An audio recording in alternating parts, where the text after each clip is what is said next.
David was greatly distressed. David was greatly distressed. This is in the time Saul was king, and he had to run from the presence of Saul to stay alive, even though Samuel had already anointed him to be the next king when Saul died. So David was the king in waiting of Israel, but Saul wanted him dead because Saul wanted his son Jonathan to be the next king. Jonathan, on the other hand, loved David and had no problem with David being the next king. So David, to save his life, had to run across the border into the area of the Philistines, Israel's enemy. And he made friends with the king of the Philistines. And the king of the Philistines gave him for his men, him and his men, and their wives and their children, some land. And they formed their own little village. Now the Philistines were going out to fight Saul and his army. And David was in an awkward situation. The king of the Philistines wanted David and his men to come fight with him. So they put it in God's hands and started riding toward the army of Israel with the Philistine army. But the other generals of the Philistine army go to Achish and the commander there and saying, we don't want him with us. He'll turn on us in battle. So to keep the other generals happy, they send David and their men back to the village. Right? So they got off the hook. But when they get back to the village, it's been burned down. All their wives and children are gone. The Amalekites, I'll get it right. The Amalekite army had come in when there were no men there, burned the city down, took every wife and child captive, and whatever was worth anything, took them with them. That's why I wanted Angie to sing, I went down to the enemy camp.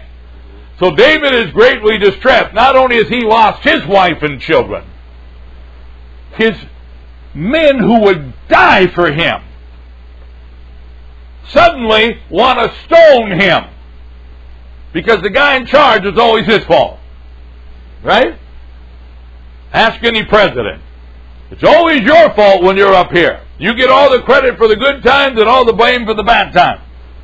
David was getting blamed. The men that loved him now wanted to stone him. You think there's a little pressure there? David was greatly distressed. So what did he do? Did he go away and whine and cry? Let me finish that verse. David was greatly distressed, for the people spake of stoning him, because the soul of the people was grieved, every man for his sons and for his daughters. But David, he didn't stop there. He did something else.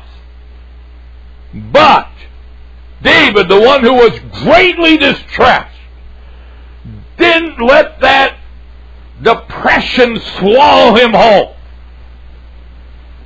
But David encouraged himself in the Lord his God.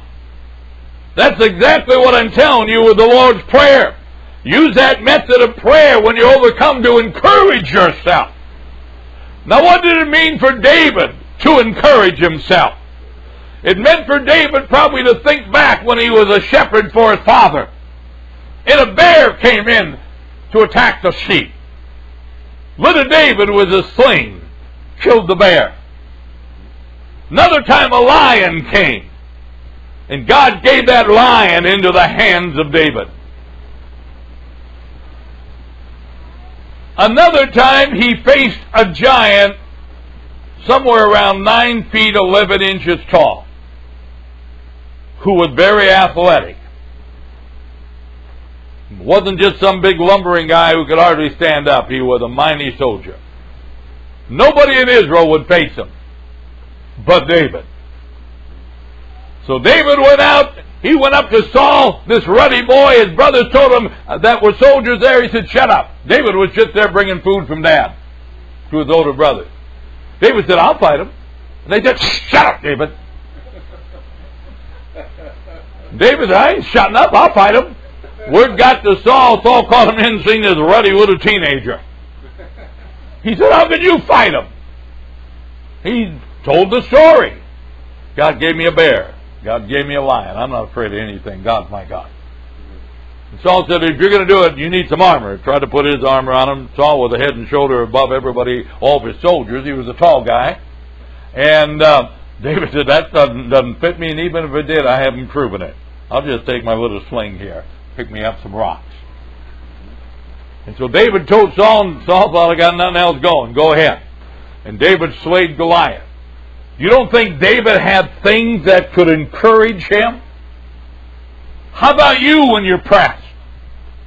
You're telling me that God hasn't done anything in your life? Hasn't turned something around when it looks hopeless in your life?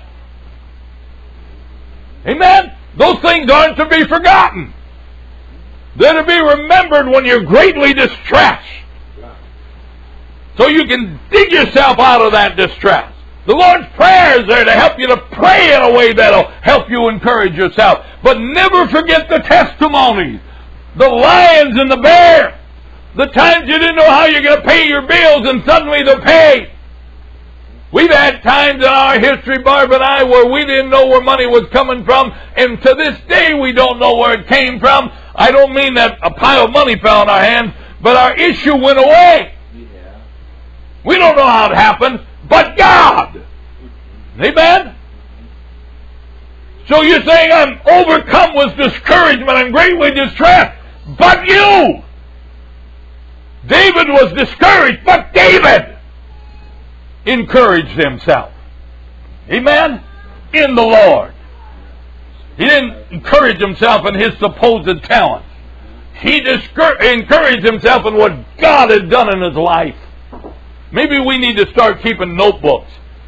Record every victory. Because how many of you know we seem to forget the victories the next time a trouble comes along? We get overcome with the trouble and we think all we ever face is trouble. If you hadn't faced some trouble, you wouldn't have the victories. Amen? David hadn't faced... I'm sure David would have rather watched the sheep and taken a nap than have a bear show up. But then he wouldn't have the victory. I'm sure he'd rather take a nap than have a lion show up. I'm sure he'd rather the grown guys go out and face Goliath, but he said Goliath is not getting away with this. Encourage himself in the Lord. So, as we bring this to a close, David encouraged himself, became a man of faith again, and then he got a hold of his soldiers, encouraged them, and say, what are we standing here pouting for? Let's go get our wives and children back. So they overcame. I suppose the Amalekites didn't think they'd come, so they probably weren't on all that big a hurry. So they caught up with the Amalekites. They completely ruined the Amalekite army and recovered everything that had been taken. Everything that had been taken from him and his soldiers. Every wife, every son, every daughter, every treasure. They lost nothing. They went down to the enemy camp and took back what the Amalekites had stolen from them. Amen? Now, there's going to come a time, the devil steals a few things from us. He steals our victory. He steals our peace. He steals our confidence. And sometimes we have to encourage ourselves in the Lord, and go down to his camp and get it back. Amen? And get it back.